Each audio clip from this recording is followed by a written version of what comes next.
Hello, I'm Sebastian. Welcome to Nine Nar Trees podcast. Today, I will summarize and review the book. The Rise and Fall of American Growth by economist Robert J. Gordon traces how the United States achieved unprecedented improvements in living standards from the late 19th century through the mid-20th century and why repeating that performance is difficult today.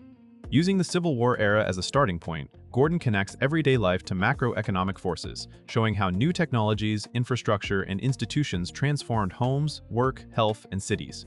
The book is known for distinguishing one-time breakthroughs from ongoing incremental progress, arguing that a special cluster of innovations created a unique period of rapid productivity growth. It also examines how inequality, education, globalization, demographic change, and debt shape the distribution and durability of prosperity. Rather than offering a simple story of technology-driven success, Gordon frames growth as historically contingent, shaped by policy, social change, and physical realities.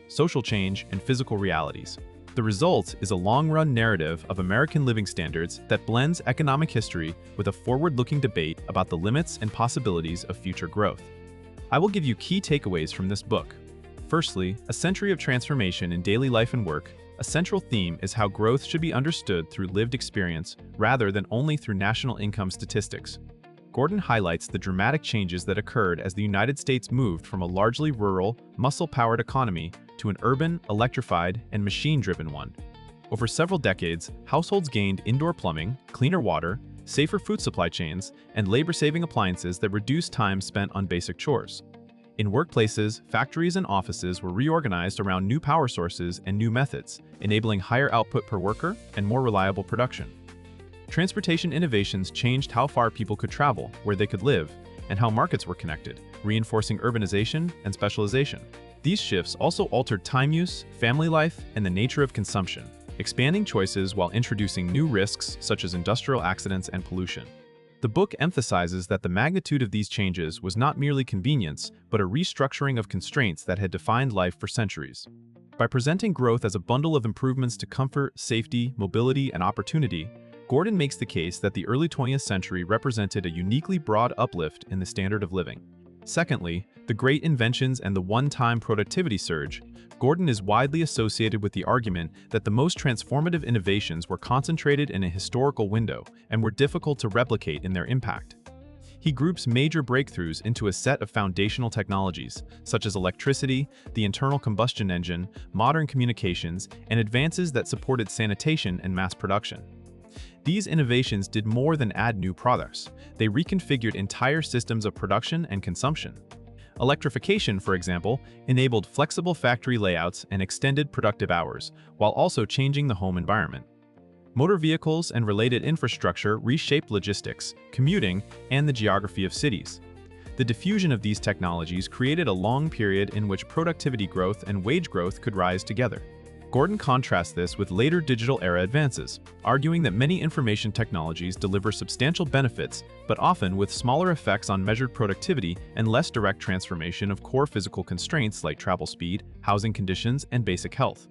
The point is not that innovation ended, but that the scale and breadth of earlier inventions were exceptional. This framework encourages readers to separate excitement about novelty from evidence of economy-wide, sustained productivity gains. Thirdly, measuring growth, productivity, and the standard of living. Another important topic is how economists should measure progress and what those measurements miss. Gordon discusses productivity growth, total factor productivity, and the challenges of comparing living standards across long spans of time. He pays attention to quality change, the arrival of entirely new goods, and the role of public infrastructure, all of which complicate simple before and after comparisons. The book also explores how price indices and GDP can understate or overstate well-being depending on what is being counted, such as improvements in health, longevity, safety, and environmental quality. At the same time, Gordon remains attentive to what the data show about slowdowns in productivity growth after the mid-20th century, treating the statistics as meaningful signals rather than mere artifacts. This balance helps readers understand the difference between consumer surplus from new technologies and the economic capacity to raise broad-based incomes. The discussion also connects measurement to policy debates, since claims of a coming growth renaissance often depend on interpreting recent data optimistically. By grounding the narrative in historical evidence, Gordon equips readers to evaluate headlines about innovation and to distinguish short-run booms from durable shifts in productivity and living standards. Fourthly, headwinds, inequality, education, demography, and globalization Gordon argues that future growth in median living standards faces structural headwinds that are distinct from the pace of invention. One headwind is rising inequality, which can allow average output to grow while typical households experience stagnation.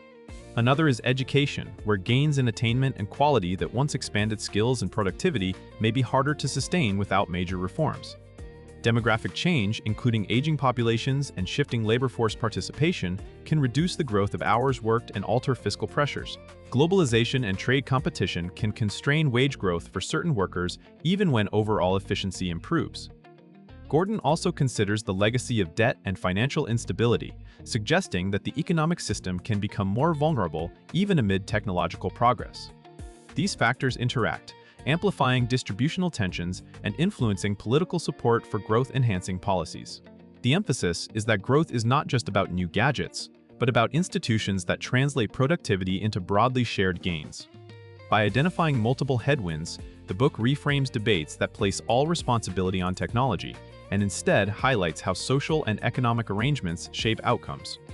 Readers come away with a multi-causal view of why the post-war pattern of rising wages and expanding middle-class security may be difficult to recreate.